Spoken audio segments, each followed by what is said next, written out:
training centers, even though they were prisons. So here is the entrance where a group of journalists. So here were the dormitory spaces where they were sleeping, even here, and here were the main classes. So when we came here, we entered here and we went to the left here, and here was a big hall where the Chinese were expecting us to see the students, because the Chinese authorities, they did not want to call the prisoners as prisoners, but they wanted to call them students. If you go to one more slide, please. So once we enter in this vocational training center, how they call it, they presented us with a group of boys and girls. They were taught to sing and dance. So we, as journalists, were placed here. The Chinese authorities were there, filming and watching us. And they had told to the Uyghurs, now you have to sing and dance. And they told us, start filming. So I opened this phone that I have in here. And I started filming, and then we have the first song, the second, the third, the fourth, so like 15 minutes were passing. And I told to our Chinese friends, so what next? They told us, no, we have 1 hour program, show. So they were expecting us to film for 1 hour. Uyghurs were prisoners, singing and dancing, and no question. I told to our Chinese friends, no, I'm sorry, I didn't come from Europe here to film people how they sing and dance. So I go out from the room, and I told my Turkish and Indian journalist friends, so we went out, and I go to the main courtyard. I saw some prisoners who were playing basketball, and I told them, I want to interview these guys. The Chinese panicked. They started yelling, Arbania, Arbania, which means the Albanian. And they didn't let us to interview these guys. I told them, why don't you let us? No, they told us they are in a physical training and we cannot stop them, this is their physical class. And then I told them, okay, but I want to interview people, I didn't come here for a show. And they told us, no, but you have to go back to the program. I told them, no, I'm not going back to the singing and dancing class. I'm going to interview and see who these people are and what they do. So I took my camera and I started to inspect the rooms. And here is when I entered into one of their prison cells. So this is one of their prison cells. Yeah, as you can see, they have double beds. So they have 10 beds in total. The room where they were staying, it was half of this room. And they were staying here, and they were in, this was the place where they were spending their time after the indoctrination. So, sorry, go one more slide down. So here is another picture, and as you can see, the Chinese communist apparatchiks, they were very crazy with me, and I was filming and they were filming me. One more slide. I entered even in the toilets because I wanted to see how these people do their private things. And as you can see, they have no privacy. The toilets were open, so they could see each other. So the conditions were not that good. So if you can go two slides up. No, up, not up. Yes. So then what I did, I told to the Chinese that now I want to interview these people. I want to see who they are and what is their crime. Because the propaganda that the Chinese had told us was that these boys and girls, they were Islamic terrorists, suicide bombers, killers. So I wanted to see who these guys are. And I started asking them, for the people who have seen my YouTube channel, these videos are from my YouTube. And I start asking them, for example, I asked this guy, what is your crime? What have you done? His crime was that he had prayed to God in public. And for this, he was deemed to be dangerous for the society. And he was closed in this concentration camp since, he was in this concentration camp since 2014. from 2012 to 14, he was in prison because he had beaten two other guys. And after coming out, he had prayed in public, they had arrested him and sent him to concentration camp. And they were all the day being brainwashed and forced to speak only Han Chinese, eat pork, and reject their God. This girl, what was her crime? Her crime was that she had fallen in love with another boy and she had made a religious marriage. You go to the priest, to the imam, and he blesses you. And she had also put a headscarf, and for this she was taken and sent to the concentration camp. So we asked many of the people in Kashgar and in Aksu, so their crimes was, I mean, it was unimaginable for us. They were sent to, they were locked in these concentration camps only for writing on Twitter that a true Muslim should pray to God 5 times per day, or because someone else had told to her mother, "Mother, come and let's pray to God." Another one because she or he had read and learned Quran with another friend. And all these things were considered crimes in China. And for this, you have to be locked in a concentration camp. Now, when we went to Aksu, that was our first day visit, when I entered in the class where the so-called students were, I saluted them, Salam Alaikum, which is peace with you according to the Quran. And the poor boys and girls, when they heard me telling them Salam Alaikum, they are horrified, and they were looking at their Chinese teachers and looking at them, what should we say to him? And they're saying, Ni hao. I was telling them Salam Alaikum. They're saying, Ni hao. And then I had this Turkish friend who spoke Turkish, which is close to Uyghur, and he told them, I'm Ben Bayram, Ben Istanbul'da, I'm Bayram, I'm from Istanbul, from Turkey. They were so scared they were not even responding in Uyghur to him, because they were totally prohibited by the Chinese to speak Uyghur, to think Uyghur, and to consider themselves Uyghur. The mission of these schools was to brainwash the Uyghurs and to massively assimilate them and turn them into Han Chinese. When we saw what we saw in Aksu, I filmed everything or whatever I could. When I went to the hotel through proxy, I managed to access the YouTube because the internet is blocked in China. I YouTubed my videos went viral. From this moment onwards, the Chinese became very suspicious of me. I was being followed even when I was going to the washroom. I had 2 people standing in the front of my washroom. They even asked me, who am I? They learned that I am Canadian. They told me, you are Canadian. So, because first I didn't tell them I'm Canadian. I told them I'm only Albanian. They suspected me of being some kind of foreign agent coming to complot against the brave and communist China. But the situation was horrible. And I, in a way, protested to our Chinese friends. I told them, you are more extremists than the Taliban. I cannot imagine what you are doing with your own people. And I told them, how can you do such things against your people, to lock your people in concentration camps only because they believe in their God, only because they have different ethnic identity from you. And I told them, what you are doing, this is unimaginable. The response of the Chinese was that, no, we're doing a very good thing to them because we're giving them free education. We're teaching them Chinese for free. And we, the Chinese, when we go to school, we have to pay fees, but they don't pay fees. I told them, but these people, they do not want your education. These people want to live in freedom. In our visit in Xinjiang, Turkestan, we witnessed a massive state terror organized by the Chinese Communist Party and by Han Chinese.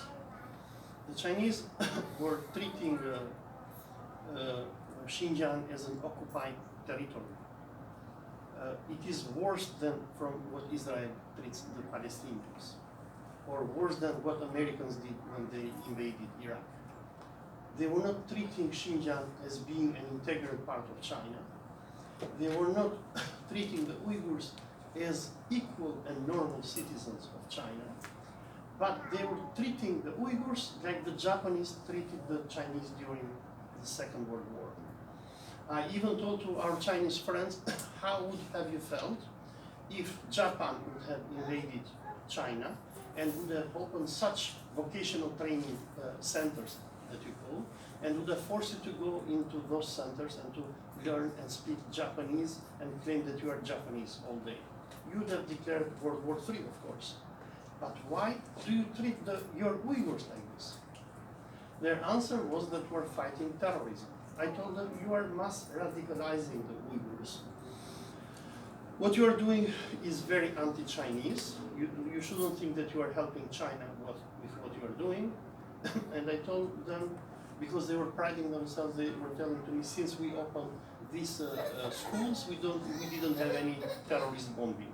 I told them, you are soon enough. I told them, wait around 10 years, and you will see that these people will be mass radicalized, and somebody from outside is going to come and arm them, and they're going to burn China. You are very wrong with what you are doing. Next slide, please. So, no, go one more. Again, here is the vocational training center that they called it in Kashgar, the same story. But after I put my video on YouTube, and all the Uyghurs that I was asking them, are you Muslim? They were telling us, we are not Muslim. Those people had they had entered into these camps because they had read Quran and they had believed God 1 year ago or two.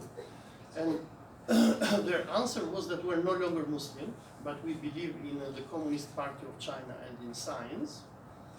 And after I put my videos online and the Chinese learned what I was doing, when we went to Kashgar, they had instructed the students. So when we asked them, are you Muslim? They said, yes, we are all Muslim. And when I was telling them, salam alaikum, they were saying, alaikum salam, no longer ni hao. But I told them, okay, you seem to be much better here than in Aksu. Do they allow you to pray to your God here? No, it is prohibited. So they were still prohibited to practice their religion and identity. They were even here forcefully Sinais. But the Chinese became very alarmed by the first videos that I YouTube 2 days before from Kashgar. Next, please. Now, during our visit, we visited even a number of mosques. This is the Kashgar Central Mosque. What is it called? Edgar? Edgar. Edgar.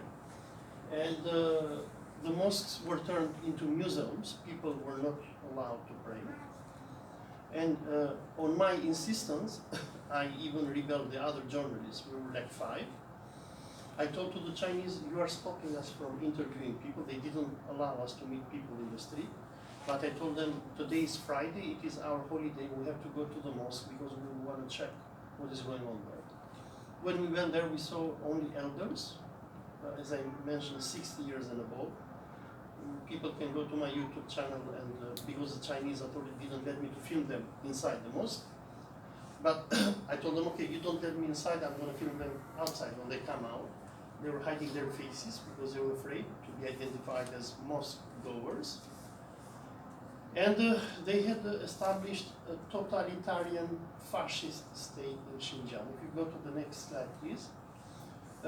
This is when we visited the State Museum of Kashgar, where I mentioned that the Chinese had some very racist descriptions in regard to the Uyghurs, showing them as primitives, as people without toilets, as people who were, didn't know what is cleanness, etc. And as you can see from the title of, because this was a movie that they presented us in order to convince us that the Beijing government is modernizing Kashgar by demolishing the old Islamic Kashgar. And as you can mention, they were in a process of total Sinization even of the names. So they say, welcome to Kashi. They don't call it Kashgar. The last slide, please. Can we go to the last? Yeah, the last one. Yeah. No, one more. Doesn't show? Yeah, this one. Now, why is China fighting against the Uyghurs? It is not because of terrorism. I don't know, somebody can help me, I don't know Chinese. Kashgar should be somewhere here.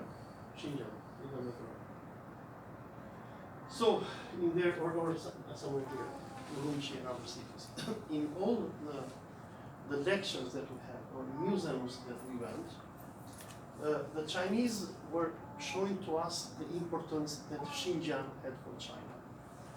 This is the old Silk Road, one belt policy of Xi Jinping and the Communist Party of China. And the Chinese, because they're afraid that the West can block their access to the seas, and because they perceive themselves as an imperialist power, who want through economy to undo what the West did in the last 400 or 500 years by expanding its empire and commerce. So the mega project of the Chinese today is to fight the Western dominance of the routes and the markets of the world by reinventing the Silk Road. So the Silk Road should start from Beijing and Guangzhou, where China has its powerhouse industry, and they're building a huge network of highways, and they will pass through Xinjiang, which is Urumqi and Kashgar. And from here, they penetrate Central Asia, Russia, Pakistan, India. They go up to Istanbul and Morocco, their dream is. So that China can have the markets in order to be the most powerful imperial power of the globe for the 21st century. And because Uyghurs sit here in this very strategic place, Xinjiang is like Gibraltar for the British, or like the Straits of Malacca for the British, or like the Panama Channel or the Suez Channel. And because it seems that the Chinese think that Japan, the Americans, and other Asian powers will probably one day block them from having access to the seas. And as Napoleon used to say for the British, when you say the British are a nation of shopkeepers, nowadays the Chinese are a nation of shopkeepers. The shopkeepers need clients. And the Uyghurs sit in this very strategic location. And what the Chinese are doing now with Uyghurs is their total extermination. I spoke with one of the lecturers, and I told him, what are you planning to do with these people? What do you want to do with these people? And he told me we should have done this since the 1980s. We are late. Their project is to totally turn Uyghurs into Han Chinese. Make them forget their language, their identity, and most importantly, their religion. In their lectures and white papers, Chinese speak of three evils: separatism, terrorism, and extremism. They have even a law against the extremification. Extremification. If you read their laws, you have to remove the word extremification and put Islam. So they are in a massive project of de-Islamization of Xinjiang, Turkestan, and they told me that we are doing this. And it is a massive project. They have unlimited power and money,